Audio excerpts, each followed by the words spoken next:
Hi అండి, welcome to MV food bites. ఈరోజు మన స్పెషల్ రెసిపీ వచ్చేసి హెల్దీ అండ్ టేస్టీ మేకకాళ్ళ షార్వా. నాన్ వెజ్ లవర్స్కి ఇది ఒక బెస్ట్ బోన్ స్ట్రెంథనింగ్ అండ్ ఇమ్యూనిటీని పెంచే సూప్ అనే చెప్పొచ్చు. దీనిని వేడిగా పూరి, రైస్, పరోటా దేనితో తిన్నా దీని టేస్ట్ మాత్రం అద్భుతంగా ఉంటుంది. మరి ఈ కాల్షియం రిచ్ కాళ్ళ షార్వాని ఎలా చేయాలో స్పీడ్గా చూసేద్దాం పదండి.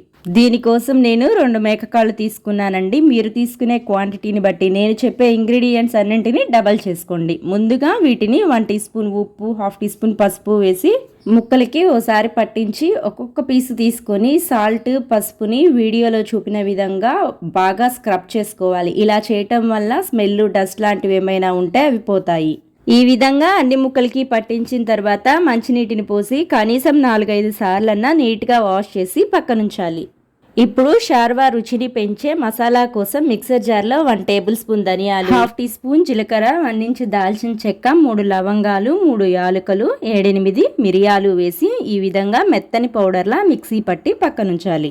ఇప్పుడు స్టవ్ వెలిగించి కుక్కర్ పెట్టి 2 టేబుల్ స్పూన్ల ఆయిల్ వేసి ఓ బిర్యానీ ఆకు, వీలైనంత సన్నగా చాప్ చేసిన 2 ఉల్లిపాయల తరుగు, ఓ పచ్చిమిర్చి ముక్కలు వేసి వీటిని చక్కగా మీడియం ఫ్లేమ్ మీద ఈ విధంగా కలర్ చేంజ్ అయ్యే వరకు వేపిన తర్వాత 1 టేబుల్ స్పూన్ అల్లం వెల్లుల్లి పేస్ట్, ఓ టొమాటో తరుగు వేసి అల్లం వెల్లుల్లి పేస్ట్ పచ్చివాసన పోయి టొమాటో ముక్కలు ఈ విధంగా మెత్తగా మగ్గిన తర్వాత ముందుగా వాష్ చేసి పెట్టుకున్న మేకకాళ్ళు కూడా వేసి రుచికి సరిపడా ఉప్పు, 1/2 టీ స్పూన్ పసుపు, 2 టీ స్పూన్ల కారం, ముందుగా రెడీ చేసి పెట్టుకున్న మసాలా పౌడర్ని కూడా వేసి మసాలాలన్నీ ముక్కలకి బాగా పట్టేలా ఆయిల్లో ఓ నిమిషం మీడియం ఫ్లేమ్ మీద మసాలాలు మాడిపోకుండా కలుపుకోవాలి. ఈ విధంగా ఆయిల్లో ఓ నిమిషం ముక్కల్ని బాగా వేపటం వలన కర్రీ టేస్ట్ మరింత బాగుంటుంది. ఇప్పుడు ఇందులోకి 1/2 లీటర్ వరకు వాటర్ పోసుకొని కుక్కర్ మూత పెట్టి మీడియం ఫ్లేమ్ మీద 6 to 7 విజిల్స్ వచ్చే వరకు ఉంచి ప్రెషర్ అంతా పోయిన తర్వాత మాత్రమే మూత తీసి ముక్క ఉడికిందో లేదో చెక్ చేసుకోండి. నాకైతే ఇక్కడ 7 విజిల్స్కి చక్కగా ఉడికిపోయిందండి. మీరు కనుక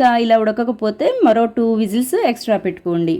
అయితే కొంతమంది షార్వాని కొద్దిగా చిక్కగా ఇష్టపడుతూ ఉంటారండి. అలాంటి వారు నేను 2 గ్లాసుల వాటర్ పోసాను కదా, మీరు గ్లాసున్నర వాటర్ పోసుకుంటే సరిపోతుంది. మనకి షార్వా అనేది కొంచెం చిక్కగా థిక్ గ్రేవీ లాగా వస్తుంది. ఇప్పుడు మరలా ఒక్కసారి స్టవ్ వెలిగించి చివరగా సన్నగా తరిగిన కొత్తిమీర వేసి మరొక 5 to 10 మినిట్స్ ఉడికించి సర్వ్ చేసుకోవటం. అంతేనండి. మనకి వచ్చేది వర్షాకాలం కాబట్టి వీక్లీ 1 టైం అయినా ఈ మేకకాళ్ళ షార్వాని చేసుకొని వేడిగా తింటే ఇమ్యూనిటీని పెంచుతుంది. రెసిపీ నచ్చితే లైక్ చేసి మీ ఫ్రెండ్స్ అండ్ ఫ్యామిలీ మెంబర్స్కి షేర్ చేయండి. ఇలాంటి మరిన్ని సింపుల్ అండ్ క్విక్ రెసిపీస్ కోసం మన ఎంవి ఫుడ్ బైట్స్ ఛానల్ని సబ్స్క్రైబ్ చేసి ఫాలో అవ్వండి.